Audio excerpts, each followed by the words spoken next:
আসসালামু আলাইকুম। এখন দেখবেন সংবাদ শিরোনাম।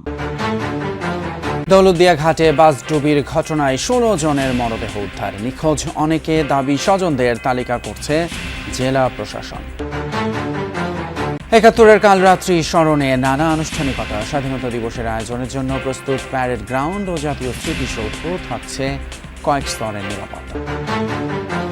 জ্বালানি তেলের সন্ধানে পাম্প থেকে পাম্পে ছুটছে মানুষ। পরিস্থিতি মোকাবেলায় প্রধানমন্ত্রী জরুরি বৈঠক, দাম না বাড়ানোর নির্দেশনা।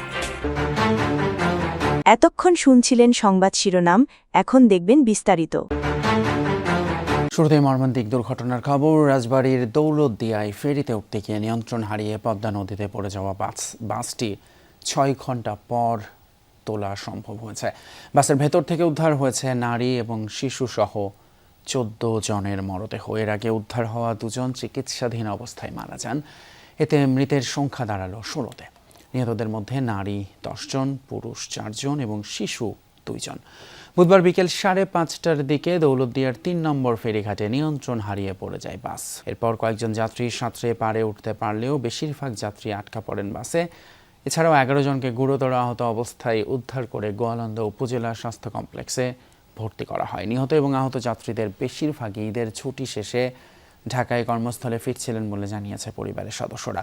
খবর পেয়ে দৌলতদিয়া ঘাটে অবস্থানরত হামজা সহ উদ্ধার কাজ শুরু করে ফায়ার সার্ভিস, সেনা, নৌ বিমান বাহিনী, পুলিশ এবং বিআইডব্লিউটিসি। তবে বৈরী আবহাওয়া ও পানির গভীরতা বেশি হওয়ায় বাসটি উদ্ধারে বেগ পেতে হয়। শেষ পর্যন্ত উদ্ধার করতে সক্ষম হন তারা। ঘটনা তদন্তে রাজবাড়ী জেলা প্রশাসনের পক্ষ থেকে ৫ সদস্যের তদন্ত কমিটি গঠন করা হয়েছে। এখনো নিশ্চিতভাবে বলা যাচ্ছে না, কিন্তু যতদূর তথ্য পেয়েছি যে এখন পর্যন্ত প্রায় ২০ থেকে ২৫ জনেরও বেশি মানুষ এখনো নিখোঁজ। মর্মান্তিক এই দুর্ঘটনায় কিন্তু প্রায় ৭ ঘন্টার চেষ্টা এখনো চলছে এবং নিশ্চয়ই দেখতেই পাচ্ছেন ঠিক আমার পেছনে দেখা যাচ্ছে যে উদ্ধার কার্যক্রম কিন্তু এখনো চলমান।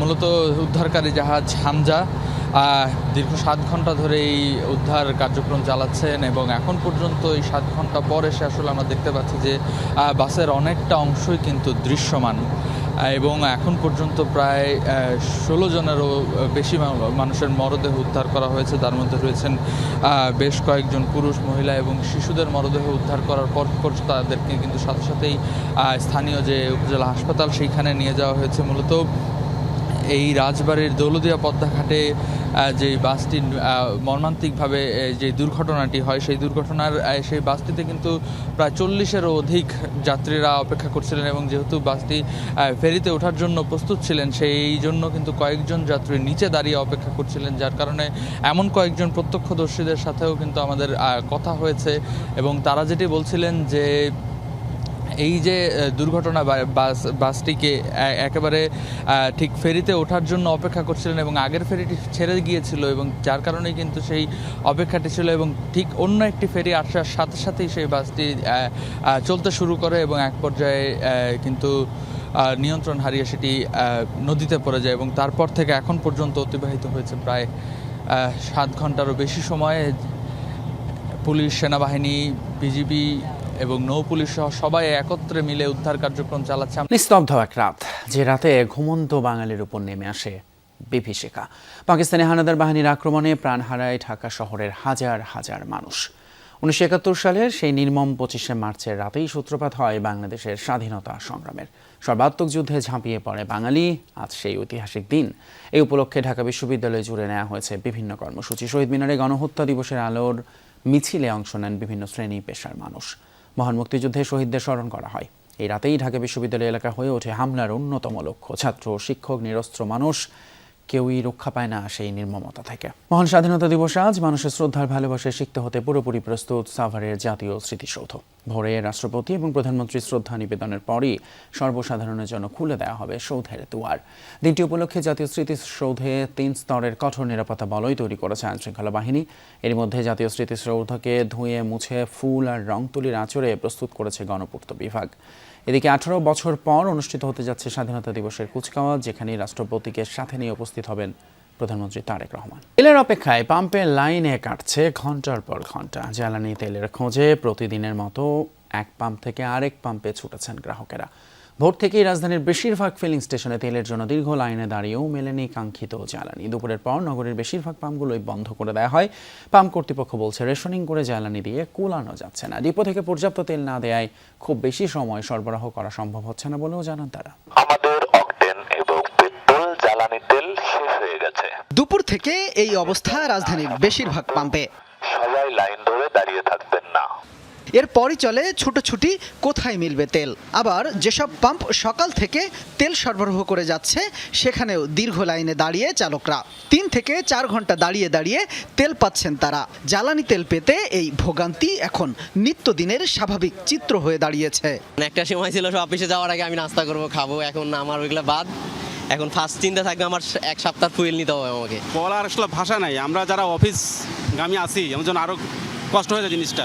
সকালে আসছি 3 ঘন্টা হয়েছে, অনেক বাজে অবস্থা। এরকম আর কি গাড়ি চালানো প্রবলেম।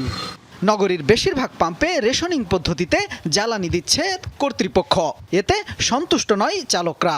2 ঘন্টা লাগায় আমরা 10 লিটার তেল, 10 লিটার তেল থেকে আমরা ডিউটি করতে পারি, আমরা 100 কিলো গাড়ি চলে। বিশেষ করে যারা রাইড শেয়ার করে তাদের জন্য এটা চরম অনেক কষ্টের একটা বিষয়। পাম্প কর্তৃপক্ষ বলছে, চাহিদা অনুযায়ী জ্বালানি ডিপো থেকে না পাওয়ায় রেশনিং পদ্ধতিতে দিতে বাধ্য হচ্ছেন তারা। আমাদের জন্য নির্দেশনা আছে যে ঠিক আছে, যতটুকু না আমরা পেয়েছি বা আমরা পাবো, বরাদ্দ পাবো, ততটুকু না আমরা দিয়ে থাকবো। আমাদের এখানে যেই ভিড়টা, এই ভিড় যেই মানুষের আতঙ্কটা, এর কারণে আমাদের হিমশিম খেতে হচ্ছে। এদিকে বর্তমানে দেশে 1 মাসের জ্বালানি মজুদ আছে। এই রিজার্ভ আরও বড় করার চেষ্টা চলছে। জ্বালানি তেল ইস্যুতে সরকারের সক্ষমতা ও কার্যক্রম যাচাই করেছেন প্রধানমন্ত্রী, জানিয়েছেন মন্ত্রিপরিষদ সচিব। একই সাথে প্রধানমন্ত্রী এখনই জ্বালানি তেলের দাম না বাড়ানোর নির্দেশ দিয়েছেন বলে জানিয়েছেন তার তথ্য উপদেষ্টা ডাক্তার জাহেদুর রহমান। ইরান যুদ্ধে বন্ধ হরমুজ প্রণালী বিশ্বজুড়েই ব্যাহত হচ্ছে জ্বালানি তেলের সরবরাহ। অনিশ্চয়তায় বাংলাদেশও। ঈদের ছুটিতে পাম্পগুলোতে 2 দিন বন্ধ ছিল তেলের সরবরাহ। এতে তৈরি হয় বাড়তি চাহিদা, তেল নিয়ে হাহাকার। পরিস্থিতি মোকাবেলায় সকালে প্রধানমন্ত্রী তারেক রহমানের সভাপতিত্বে হয় মন্ত্রিসভার বিশেষ বৈঠক। দেশের সামগ্রিক অর্থনৈতিক পরিস্থিতি, জ্বালানি সংকট সমাধান নিয়ে আলোচনা হয় এতে।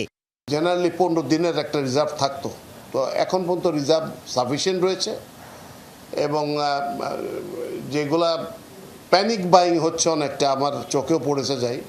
সকালে সরকারের 1 মাস পূর্তি উপলক্ষে সংবাদ সম্মেলনে তথ্য উপদেষ্টা জানান, বৈশ্বিক এই সংকট মোকাবেলায় নানান পরিকল্পনা নেওয়া হয়েছে। আমাদের দেশের রাজনীতি এবং সমাজ ব্যবস্থার মধ্যে যেহেতু একদল লোক এই ধরনের পরিস্থিতিকে পুঁজি করতে পারে বা পুঁজি করতে চায়, সে কারণে আমাদেরকে এই প্যানিক বাইং মনোজগতের বিরুদ্ধে আপনাদের মাধ্যমে একটা জনসচেতনতা তৈরি করার উদ্যোগ গ্রহণ করা উচিত বলে আমরা মনে করি।